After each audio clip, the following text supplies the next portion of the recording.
Welcome back. Wasn't keeping track of the video time there. That's my fault. I deeply apologize. Um, as you can see, we got the Hellion, we got the Abomination, the Antiquarian, and the second Antiquarian here. I'm going to take the Hellion. I like the Hellion.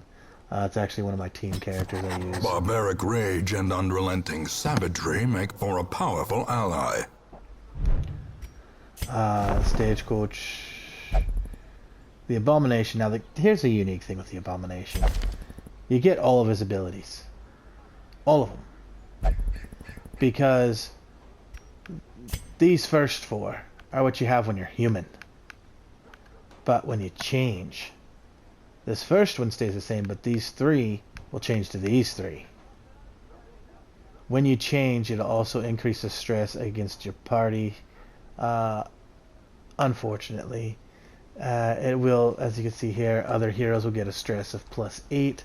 However, when you go back to human, then the other heroes get a stress of -2.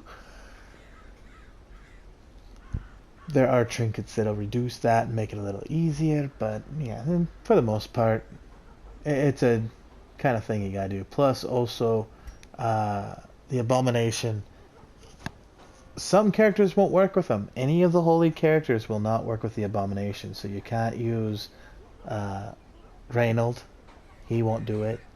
The cleric at the bottom, our healer, that's a no-go. The leper, that's a no-go. And the flagellant will not work with the Abomination. But I love this guy, so guess who's coming to be part of the team. Tortured and reclusive. This man is more dangerous than he seems. Let's see here, Antiquarian. I only need one of you. So let's see what you got for skills here. Alright, so here's quirks. Improve stress reduction while meditating and while camping. So if I use meditation, it'll get better stress relief. Isn't allowed to visit the brothel for reasons best left to discretion. Deviant tastes.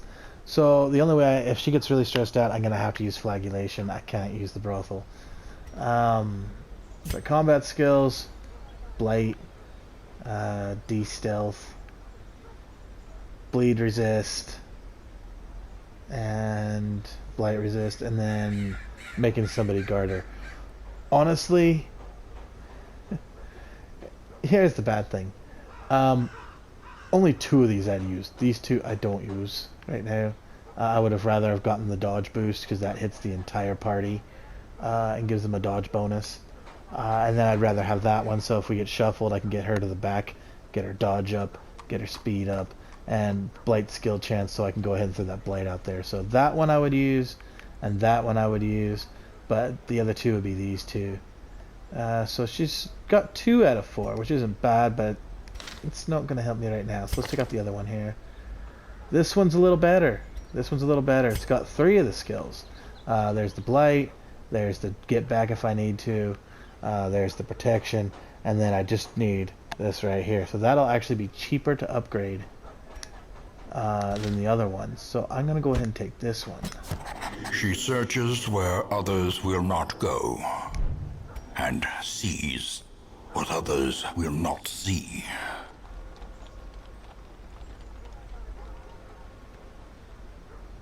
Alright, so we'll go ahead. And as you can see, yes, the trinkets will change, but it's a bag of marbles.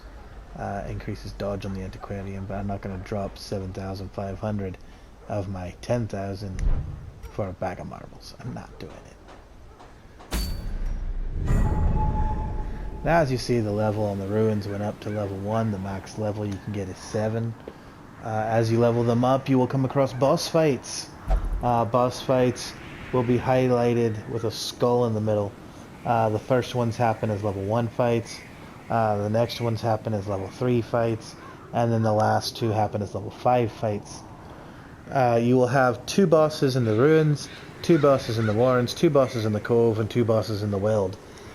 Each boss is different. Each boss has its own strategy. But you will face the same boss 3 times. The first time you face it is just your basic level 1 boss. When you face it in level 3, it'll be stronger, have new moves, have more health, etc, etc. And then with the level 5, obviously, again, it's leveled up, it's going to have better moves, more strength, and more health. The interesting thing is that each boss has its own unique thing. For example, I believe it's in, I want to say the Weld. Yeah, it's in the Weld. In the Weld, there's a cannon that's the boss. And it is an extremely easy fight as long as you know what you're doing. There's one thing that can make the cannon fire, and that's that there's a character over there that has the torch to light the cannon. As long as you kill that guy before he has a chance to light the cannon, you're never going to get hit by it. So you can just focus on the cannon, and you have one guy go ahead and take that thing out, and you'll get through it pretty much unscathed. You get a few hits here and there, but for the most part, I never had to really worry about it. Now, other bosses, like the Hag, for example, will grab one character, throw it in the pot, and then it'll take damage until it gets to death's door, or until you hit the pot enough times to free it. And then as soon as you free the character, what happens? Oh, look at this. We're going to go and grab another character and throw it in the pot. If it's at death's door and she grabs the same character and throws it in the pot, that character will die. So, yeah, I don't like the Hag. The Hag kind of pisses me off, I'll be honest.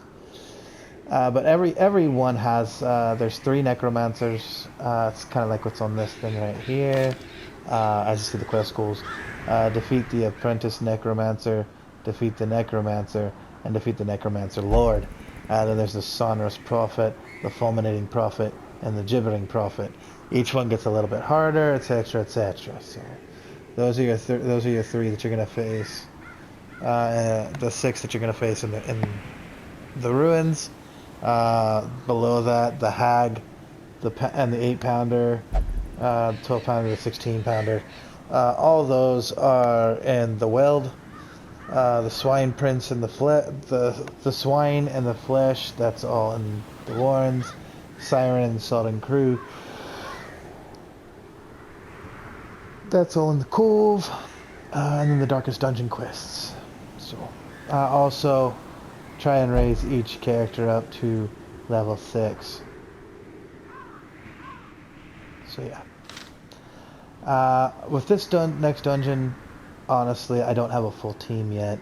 I have 2 parts of a team though, because I'll take that Hellion, throw it in the front, have the Abomination in the 2nd slot.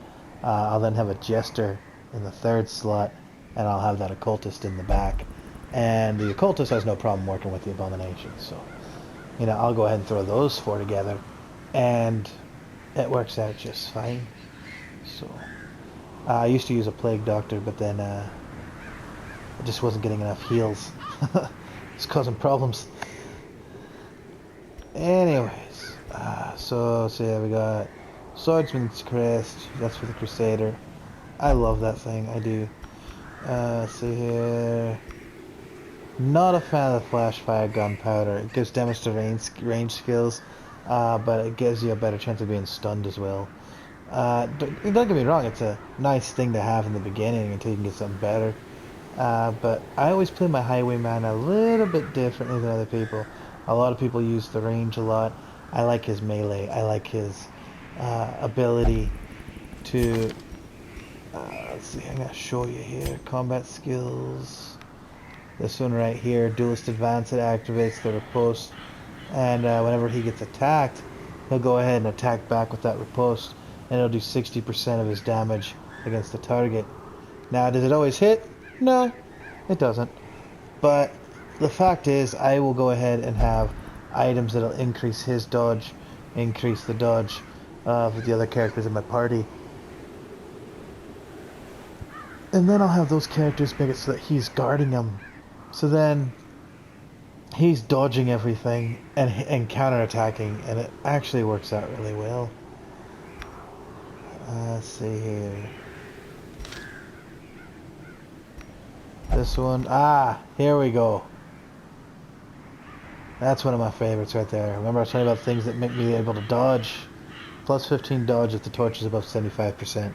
The only thing better for dodging that I found is a feather crystal.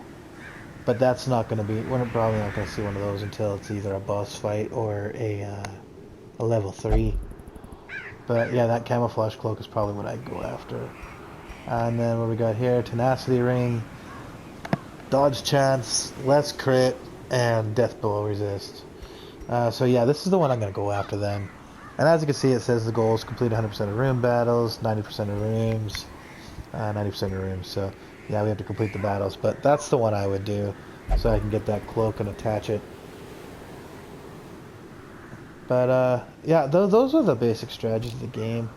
One great piece of advice I can give you: upgrade your blacksmith and your guild.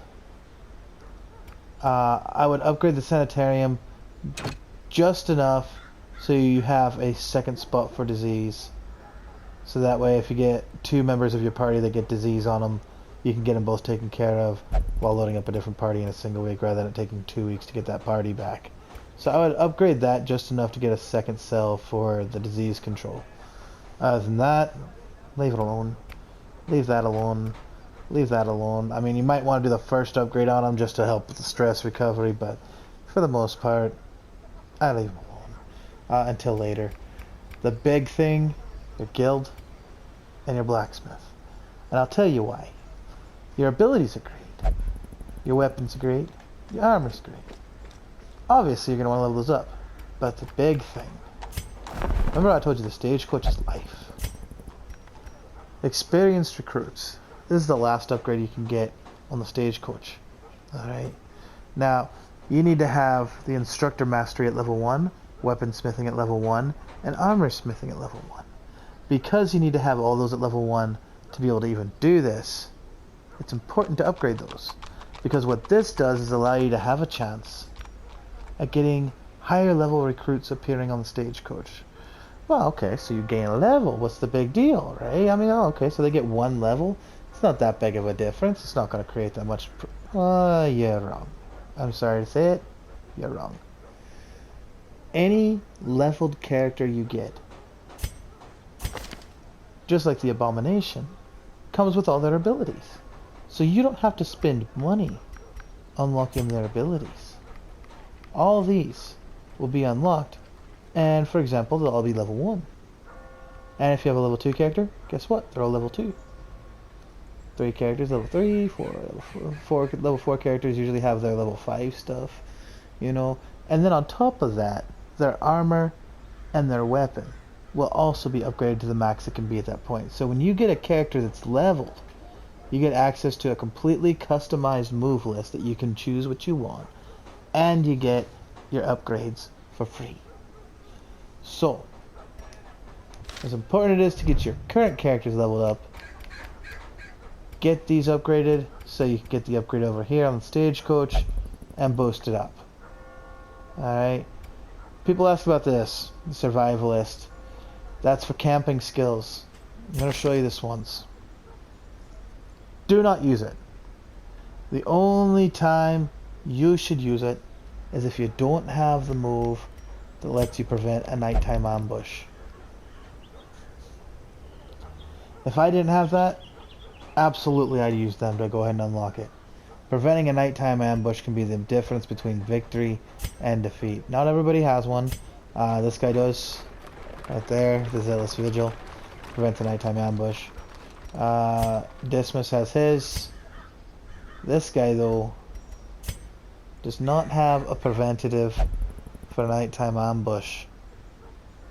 So, yeah, this one I won't even bother with. In fact, the ability to remove a disease from someone, that's one for me, that's one for my companion, plus it heals them by 15%. I mean, I can pull diseases off people. I'm cool with that, actually. That's actually pretty good. You can have 4 camping skills at a time. So, it pays to unlock 1. Usually, I unlock these first 2 on every character, just so that way I have the 15% heal, removing bleeding and blight, and then also reduction in stress. Like I said, stress is a killer. So, yeah, I'll focus on getting those. But for him, these are the 2 I usually use.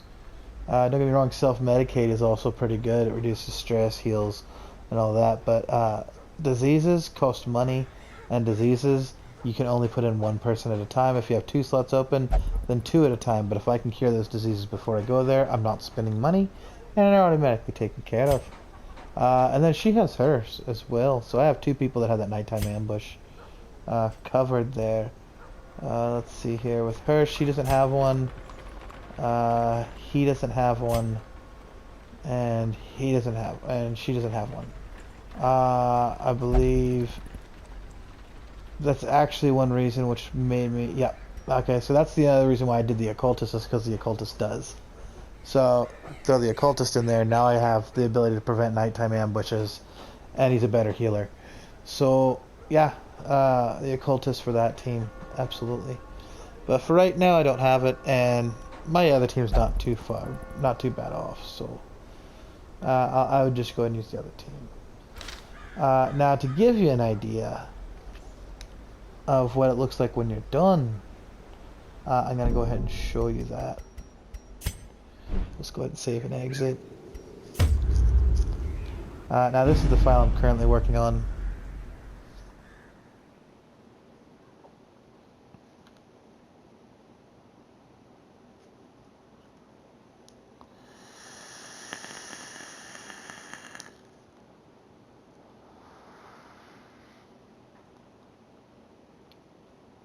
There is a great horror beneath the manor.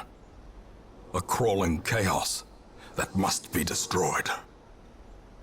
Alright, so Stagecoach. Here's what I'm talking about. Level 4. Now, obviously, all my stuff is 100% upgraded. I had everything at 100% before I did the Darkest Dungeon. As you can see, I got a shield breaker there, level 4. Well, if I go into that, all the moves are unlocked at 4.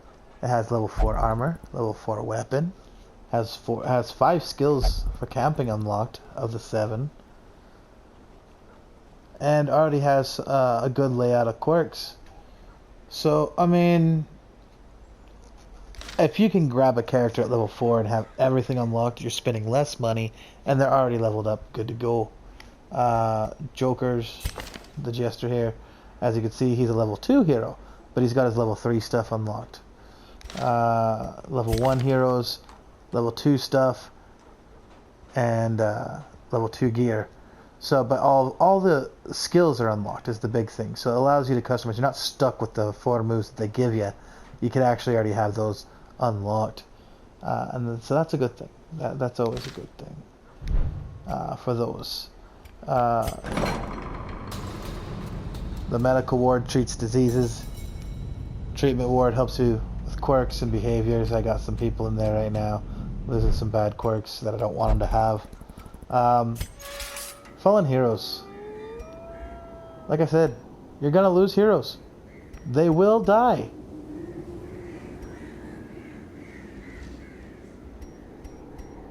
I've lost 6. He died from a heart attack. He met the end against an Ascended Brawler. That one lost his life to the Ascended Brawler as well. That one had a heart attack. And these two met their end against the Heart of Darkness. They were slain by the boss at the end. So, I mean, you're gonna lose characters. It's gonna happen. Don't worry about losing characters. If you lose them, you can replace them. It's not that big of a deal. Like I said, fully maxed out here. But that's their stuff right there. As you can see, I think all my guys are maxed out here. There we go. Okay. So here's a level 1 character. When I get that to level 2, then the next slot would open up, and I'd be able to go ahead and upgrade their stuff. So there is that. The trinkets. Now this is maxed out right here. This is at 100%, and look how expensive everything still is here. All right, the stuff that was costing 5 is now at 50% off. I have 50% discount right now. You know, so these would normally be 15,000 or so, but if I pull up my trinket list, I got plenty of trinkets that work just fine. You know, I don't need their trinkets at all. That's the feather crystal I was telling you about. You know, reduce boost speed and dodge. for the jester, help with the stress relief, etc., etc. That's about gonna wrap it up. But I just wanted to give everybody, a chance to understand that the game is difficult, but you're gonna have